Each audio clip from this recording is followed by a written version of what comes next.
Ayat hari ini adalah 1 Samuel 15, ayat 22 sampai 23. Mari kita baca bersama. Tetapi jawab Samuel, apakah Tuhan itu berkenan ke korban bakaran dan korban sembelihan sama seperti kepada mendengarkan suara Tuhan? Sesungguhnya, mendengarkan lebih baik daripada korban sembelihan, memperhatikan lebih baik daripada lemak domba-domba jantan. Sebab pendurhakaan adalah sama seperti dosa bertenung, dan kedegilan adalah sama seperti menyembah berhala dan terafim. Karena engkau telah menolak firman Tuhan, maka ia telah menolak engkau sebagai raja. Amin. Saya akan menyampaikan firman Tuhan pada pagi hari ketiga dengan tema ibadah, sekali lagi ibadah. Hari ini, saya akan berbicara dengan tema perbandingan komparatif dan superlatif. Apakah Anda tahu pertanyaan apa yang paling membuat orang Korea kesulitan dalam mengambil keputusan? Ada pertanyaan yang membuat orang Korea sangat kesulitan untuk memutuskan ketika ditanya. Pertanyaan itu adalah memilih antara makan jajangmyeon atau jampong. Ketika pergi ke restoran Tionghoa, kita selalu bimbang apakah akan makan jajangmyeon atau jampong. Karena itu, sampai-sampai dikembangkan menu baru bernama jamjamyeon, yang setengahnya jampong dan setengahnya jajangmyeon. Saking sulitnya bagi kami orang Korea untuk memilih. Sejak kecil, kita telah mendengar banyak pertanyaan. Salah satunya adalah, kamu lebih suka ibu atau ayah? Nenek dari pihak istri, yaitu ibu mertua saya, menanyakan pertanyaan ini kepada anak kedua saya. Meskipun istri saya sudah melarangnya, orang dewasa sepertinya tetap melakukannya. Kamu lebih suka ibu atau ayah? Anak saya otomatis menjawab, dua-duanya. Ya, saya pikir itu jawaban yang bijak. Tetapi sepertinya anak itu tidak benar-benar memikirkannya, melainkan menjawab secara refleks. Seolah-olah berpikir, saat ini aku harus menjawab seperti ini, saat ini aku harus menjawab begitu. Ada juga anak yang menjawab, aku suka diriku sendiri. Pertanyaan suka ibu atau ayah mungkin bukan tentang tidak suka yang satu dan suka yang lain. Bisa jadi itu adalah jawaban yang berarti, aku sedikit lebih suka ini daripada itu, dan sedikit lebih suka yang itu daripada ini. Ada hal yang lebih baik, ada yang lebih unggul, dan dalam hidup kita ada juga hal yang lebih penting. Karena itu, dalam waktu yang sama, kita selalu membuat pilihan untuk melakukan hal yang lebih baik, lebih bagus, dan lebih penting. Kita hidup dengan terus-menerus memilih apakah akan melakukan ini atau itu, pergi ke sini atau ke sana. Oleh karena itu, dalam hidup kita tampaknya ada banyak kalimat perbandingan secara alami. Kita sepertinya selalu hidup sambil membuat penilaian seperti besar, paling besar, dan baik, lebih baik, paling baik. Nas hari ini adalah kisah pilihan seorang pria yang diangkat menjadi raja. Pria itu memiliki nama yang kita kenal baik, yaitu Saul. Dia adalah raja pertama Israel. Mendengar sebutan raja pertama Israel, kita mungkin berpikir dia pasti sangat dihormati dan dipercaya oleh banyak orang, serta memiliki nama yang membanggakan. Namun, seperti yang kita ketahui dari perenungan Alkitab, akhir hidupnya tidak semulus awalnya. Nas hari ini menggambarkan adegan di mana Saul, yang sudah berada di jalan menurun, meluncur ke bawah dengan sangat cepat. Saul telah mendengar perintah Tuhan yang spesifik ini. Kita sering berpikir akan lebih mudah untuk memilih jika ada firman Tuhan yang spesifik. Namun, kenyataannya, bahkan ketika ada firman Tuhan yang spesifik, kita sulit untuk menaatinya. Itulah kelemahan dan kekurangan kita. Dalam kasus Saul, ada firman Tuhan yang spesifik.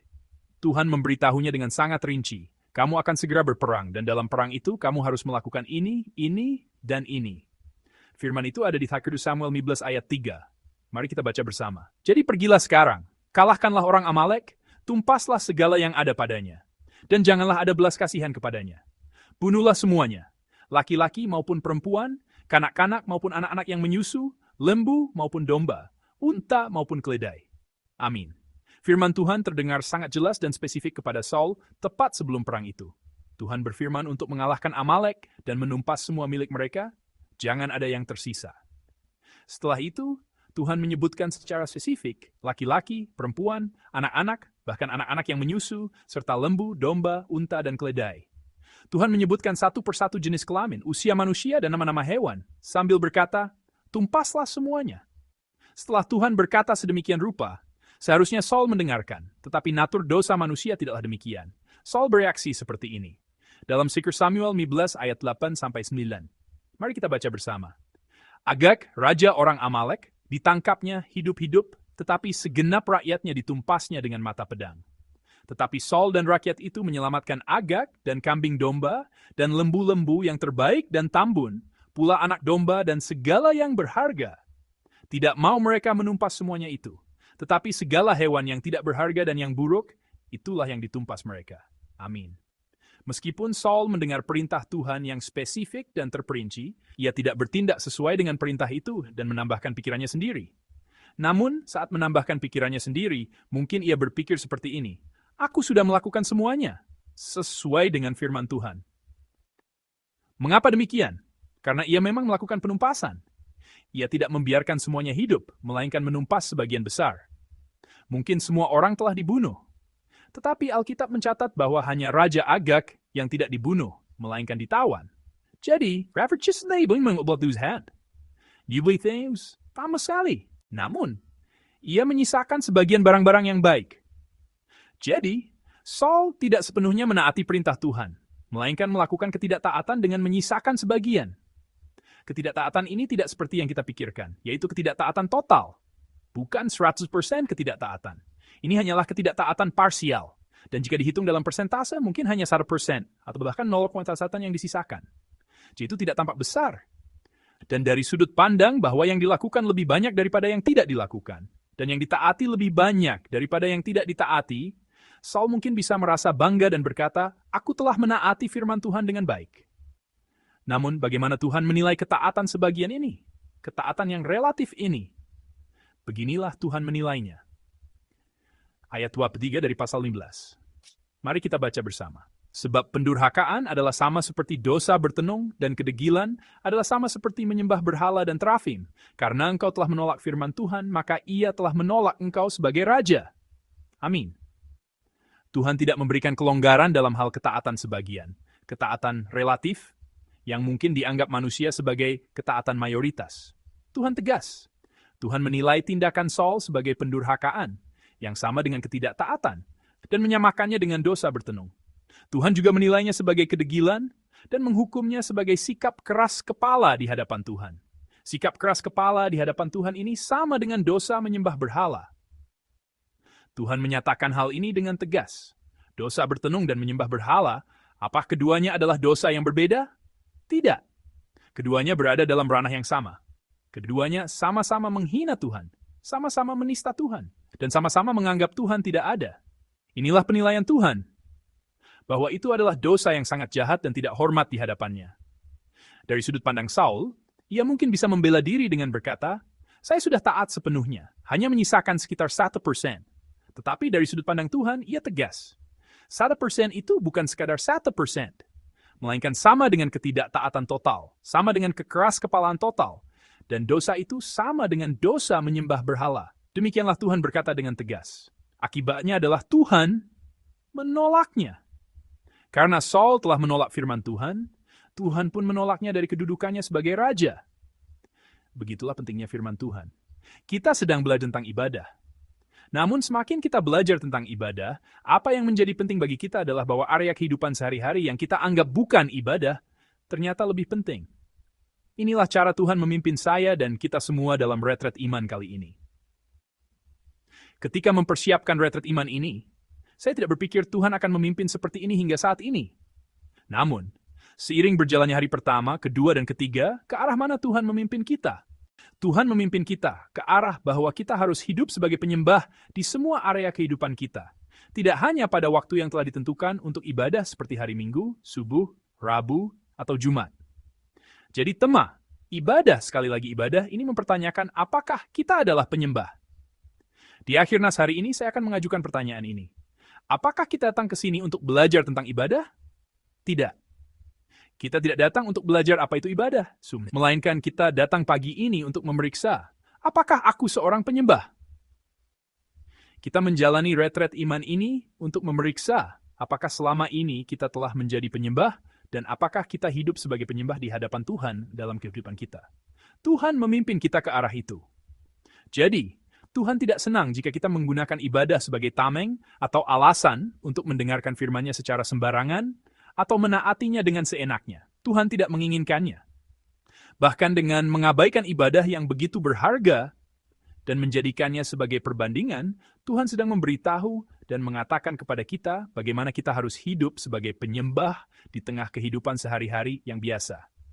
Mengapa Tuhan menilai seperti ini? Mengapa Tuhan dengan nada yang kuat menghukum ketidaktaatan kecil Saul dengan begitu berat? Alasannya muncul di 1 Samuel 15 ayat 22. Mari kita baca bersama.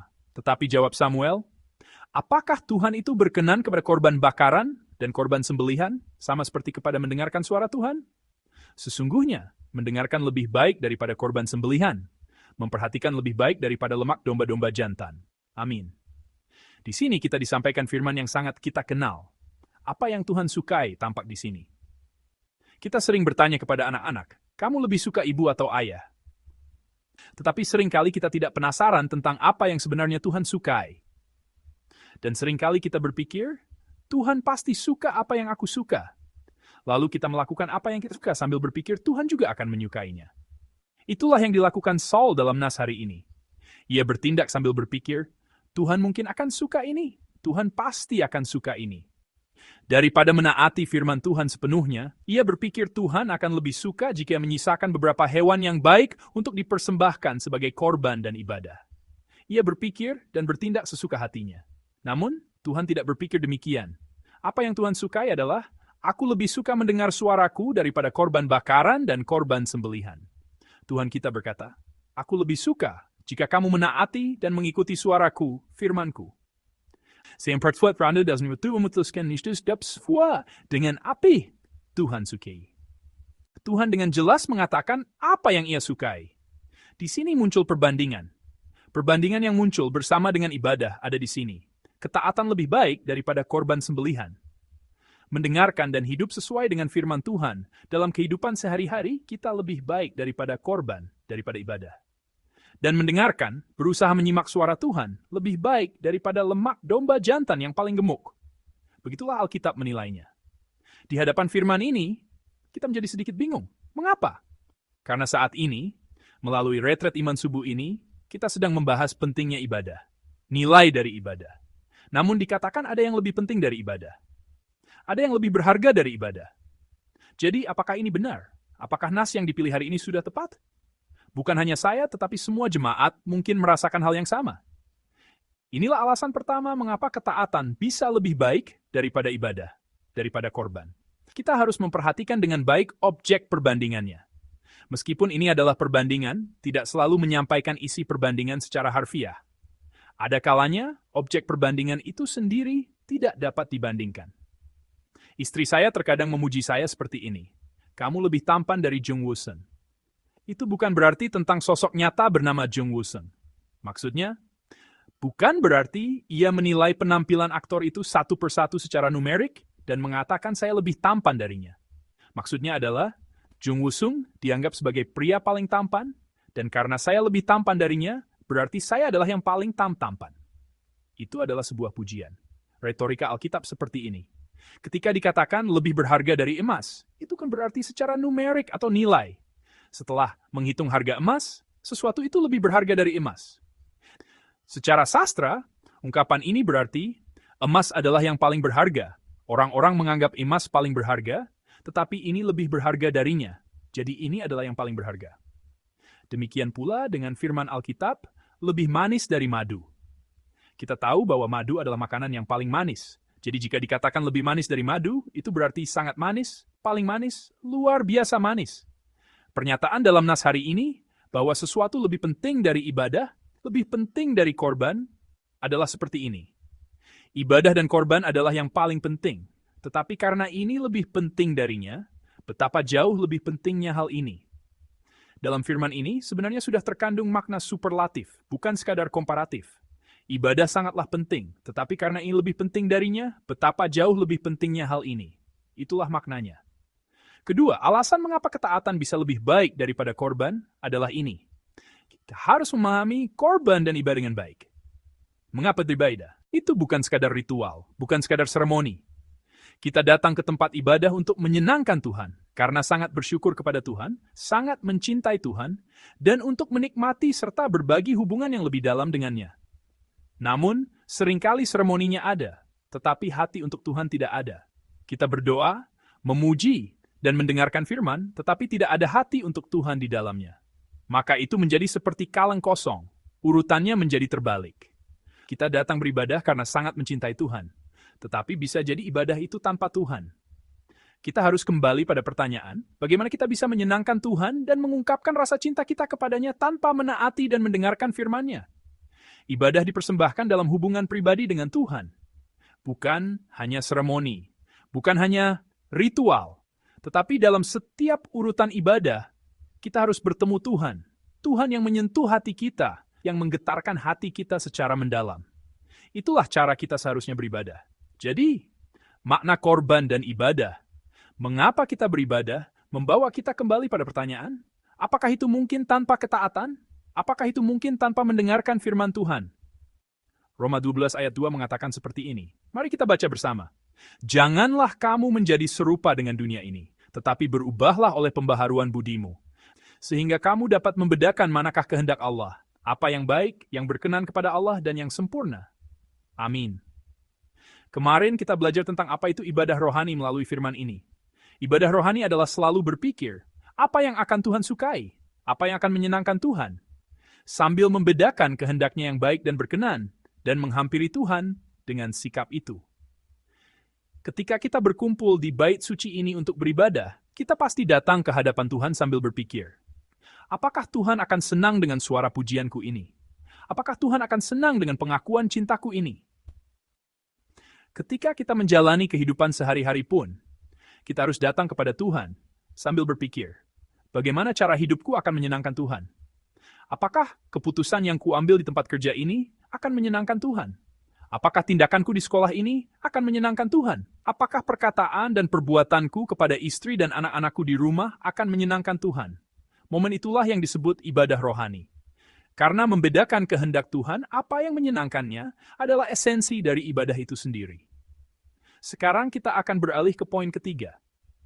Alasan ketiga, mengapa ketaatan bisa lebih baik daripada korban, lebih baik daripada ibadah, adalah ini.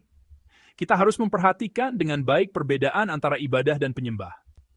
Som dessa reformering, essa é merestagan en kuat yak smalaj tuliusi, bahwa sudah peten payeni.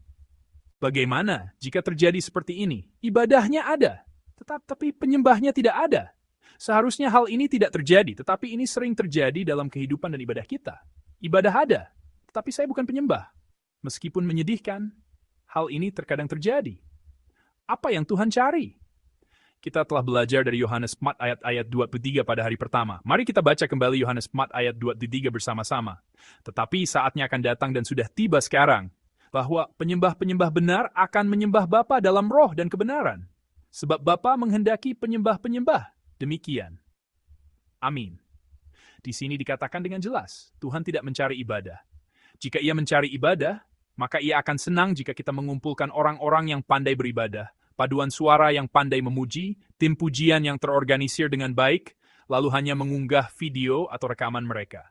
Tetapi Tuhan tidak mencari ibadah. Tuhan mencari orang yang beribadah. Tuhan mencari saya yang beribadah. Firman Tuhan hari ini dengan jelas mengatakan bahwa Ia mencari penyembah-penyembah. Bukan ibadah, tetapi orang yang beribadah, saya yang beribadah. Jadi, kita sampai pada pertanyaan ini. Seperti kita bertanya kepada anak-anak, suka ibu atau ayah?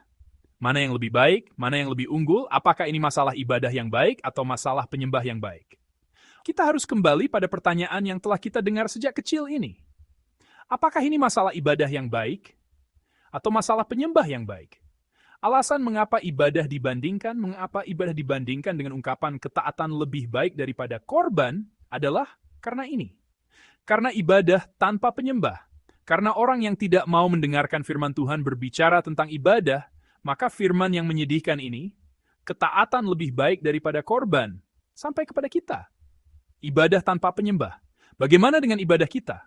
Ibadah-ibadah yang kita lakukan antara lain, ibadah minggu siang, generasi penerus kita juga beribadah pada waktu yang sama. Para pemuda dalam ibadah minggu sesi keempat. Lalu ibadah malam dan ibadah subuh. Saya sangat berterima kasih karena partisipasi tahun ini jauh lebih banyak. Ibadah Rabu sesi 1 dan 2, hari Rabu memang sedikit lebih berfokus pada studi Alkitab. Mungkin sedikit kaku, tetapi kita juga melakukannya sambil berbagi buku. Jumlah yang hadir hampir 2 kali lipat dari sebelumnya. Dan terutama pada sesi Rabu kedua, ada sekitar 40 orang yang melayani di tim pujian. Doa Jumat Onmam, waktu untuk memuji dengan semangat dan berdoa dengan sungguh-sungguh. Waktu ini juga dihadiri oleh hampir 3 kali lipat lebih banyak orang dibandingkan saat saya pertama kali datang ke gereja ini. Sampai-sampai saya khawatir, bagaimana menghentikan doa ini? Kapan para staf bisa pulang? Karena doa yang begitu berapi-api. Dan kita juga menghampiri Tuhan melalui berbagai ibadah seperti ibadah sel, tim pelayanan, pertemuan KOI, kebaktian, dan ibadah keluarga. Namun, bagaimana jika di dalam semua ibadah ini ternyata menjadi ibadah tanpa penyembah? Sambil melihat lautan ibadah kita, mari kita memeriksa apakah ada penyembah, apakah saya adalah penyembah, ataukah hanya ada ibadah. Semoga semua jemaat kita bertekad dan berkomitmen di hadapan Tuhan. Tuhan, saya akan beribadah sebagai penyembah di dalam bait suci ini, dan akan menjalani kehidupan sebagai penyembah di luar bait suci ini. Saya memberkati Anda dalam nama Tuhan. Mari kita memuji bersama. Mari kita memuji sambil merenungkan lirik, Aku penyembahmu. Aku penyembahmu ya Tuhan, penyembahmu sejati, dimanapun ku berada. Ku menyembahmu selalu. Jiwaku merindukan anugerah kudusmu. Hatiku tertuju padamu yang sempurna. Di tempat ini, saat ini juga ku menyembahmu ya Tuhan. Aku penyembahmu ya Tuhan, penyembahmu sejati. Dimanapun ku berada, ku menyembahmu selalu. Jiwaku merindukan anugerah kudusmu, hatiku tertuju padamu yang sempurna. Di tempat ini, saat ini juga ku menyembahmu ya Tuhan. Saat ini mari kita berdoa bersama. Ibadahnya ada, tetapi penyembahnya tidak ada. Bagaimana jika Tuhan mengatakan hal itu kepada saya? Meskipun kita telah beribadah berkali-kali, Tuhan, aku mau menjadi penyembah. Aku mau menjadi penyembah yang menyembah dalam roh dan kebenaran di hadapan Tuhan. Saat ini, aku bertekad dan berkomitmen untuk hidup sebagai penyembah juga di tempat kehidupanku. Tolong mampukan aku untuk menjalani kehidupan seperti itu. Mari kita serukan nama Tuhan dengan lantang sekali dan berdoa bersama. Mari kita berdoa. Tuhan, terima kasih. Ibadahnya ada, tetapi penyembahnya tidak ada.